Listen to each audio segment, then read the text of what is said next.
Hello again, it's Shady here, and for today's video we're going to be doing another movie review. So I thought I'd talk about what I think is one of the best horror remakes, one that I think is kind of criminally underrated, and that is the Night of the Living Dead remake. So obviously, you know, this movie, the first one was George Romero's first movie. Basically did it on a shoestring budget. You know, it was in black and white, and yeah, he managed to somehow craft quite a masterpiece considering he had, you know, no money. And what's really cool is, you know, it basically, I'm sure everyone knows this, but it's what inspired Sam Raimi to end up doing The Evil Dead as well, because horror movies were quite big and you could do them with like basically no budget and stuff. So, but basically what was really interesting is he got his chance to remake the movie with a budget, which is kind of great. Back in the 80s, I think it was the 80s. Maybe I should actually look. Yeah, 1990. Sorry. So yeah, just about. Yeah, so the 90s. So yeah, basically what happened is, to explain the plot, I mean, for starters, it's a pretty, you know, very kind of simple plot is what I really like about it. Great horror concept. So both the original and the remake are identical, near enough. And what happens is we have the main girl. She's visiting, I think it's like her father's grave or something, or she's at the graveyard with her, I think it's fiance or husband or something. And then out of nowhere, this random guy attacks and kills her husband or boyfriend, I can't remember. We'll just say husband, not that it matters, right?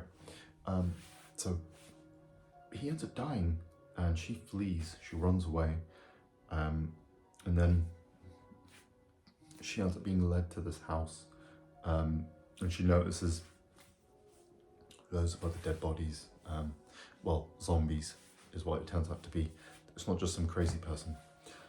Yeah, so there's like, you know, the dead have risen and are just attacking and killing people and multiplying, and then they end up, she ends up going into this house. She meets a few other people.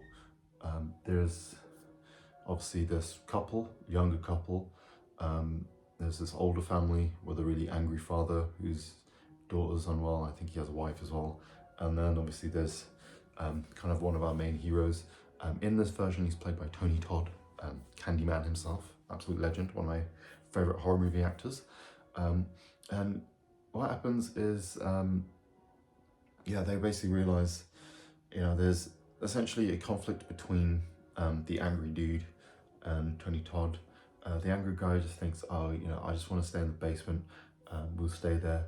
I'm happy. And, you know, my daughter's not well. I just want to be with her.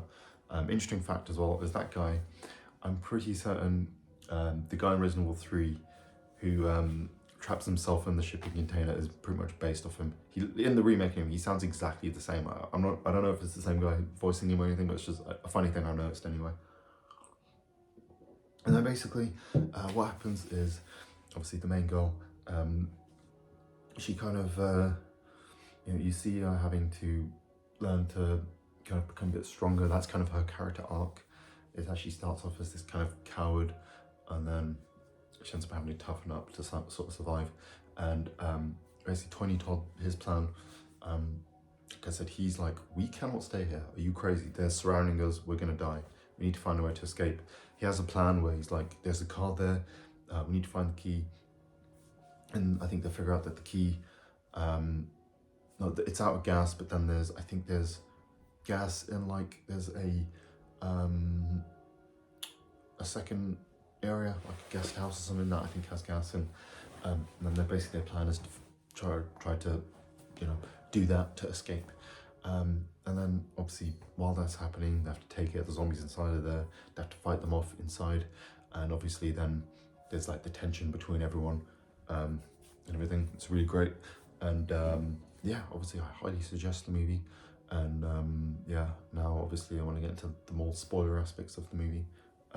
And yeah, definitely go watch it. Watch both versions, the original and the remake. And then yeah, basically, obviously they come up with the plan. They board up the place, and then the younger lad, he basically decides, I'm the quickest. I'm probably the best one to run over there and get the gas and come back. And I think the dude, the guy's girlfriend, and the lady, they decide they're going to sort of kind of bat them off, try to create a distraction. He goes to get the gas, and then there's this great twist where things go wrong, and it ends up blowing up, and then they have no gas. And I think they also needed, I believe there wasn't keys, the keys were missing or something of the one, that's an aspect I completely forgot. So there was keys missing from one car, so they needed to get the fuel for the tractor or some other truck or something to escape. And then what happens is then obviously things go wrong, they end up being surrounded, and the zombies slowly come in, start killing everyone. And then there's this great moment where I think what happens is Tony Todd's character, he ends up killing the father. Oh no, he doesn't kill him. I think what happens is that guy's daughter ends up turning into, is a zombie and ends up eating the dad and the mum or something, I think. And then yeah, there's the final moment with his character is great, where he's just kind of like, he's just smoking his last cigarette, just waiting to die. I think he looks up somewhere, he finds the keys to the car that he needed in the first place, and he just starts laughing like, just my luck, and he just accepts that he's gonna die. It's quite a badass moment, really. And basically, the main girl, she ends up surviving, and then these kind of like sort of redneckish kind of guys who come start killing all the zombies, help her out. She joins them, and she ends up being quite good with a gun and helping them clear them out. And then I think it ends with what's his name, the main guy, Tony Todd guy. He has a name, I know, but I can't remember it. He becomes a zombie, and then he ends up getting killed as well. Yeah, there's some slight differences between the movie. The overall plot between the original and the remake is the same, near enough. It's just the visual effects are a hell of a lot better. They actually still hold up really well. Obviously, they probably do it even better now, but obviously it was practical effects.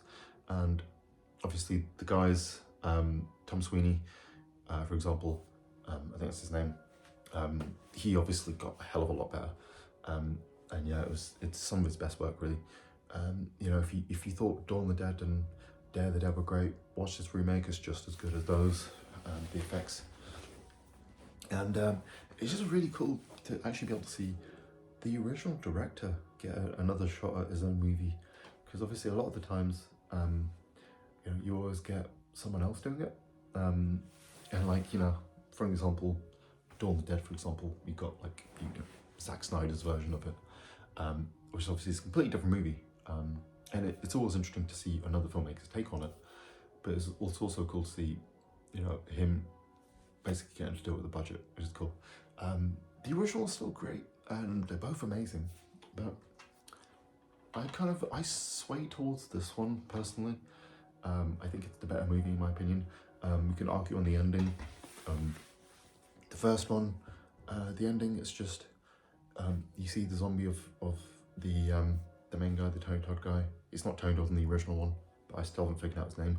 And then he just gets shot pretty much, and it's a quicker ending, whereas this one it's a bit more extended, and you're seeing the montages of these zombies getting killed, and obviously it's kind of trying to make more of a point about who the real monsters are, I suppose. And the idea is the zombies are more, it's like the aspect of humanity in a way, isn't it? That he likes to make those sort of points. What I liked about him was Romero, was that he wouldn't like to he put these he had these great points to make with these movies, but he would never go out and say, this is what the movie's about. He let you figure out yourself. Like the first one, for example, the character who helps her, obviously he's a black guy, and at the time of the original, you never really got many black actors as leads, so it was quite a big deal. Obviously, he said it just so happens to be, you know, he just was the best actor at the time. It didn't matter to me because that's the kind of guy I was. But obviously, I think he was also trying to make a point, wasn't he? Because we see him get killed at the end, almost as if like, you know, it's a race thing perhaps or something. Maybe I'm just inserting that myself, but I don't know. And then, yeah, in the Dawn of the Dead, obviously, it's in a shopping mall and obviously making a point about soulless consumerism and the fact that, you know, when the world ends, everyone's just drawn to the malls, which is very funny and prevalent, especially in a post-COVID world where we saw everyone went to war over toilet paper and like pasta and stuff. Like, you know, it's funny how, you know, I used to think zombie movies are kind of unrealistic, portraying humans in that way. But then when, you know, we did have somewhat of a, not necessarily an apocalyptic thing, but, you know, we had somewhat of a panic in the world, you know, everyone reverted to that sort of state, didn't they? Like a crazed zombie state or something. So I think they were onto something. And yeah, just a brilliant movie. Like I said, timeless classic. These three movies I spoke about already. Obviously, if you didn't see, I did a review of Audition and of The Ring. And obviously, like I said, this movie as well.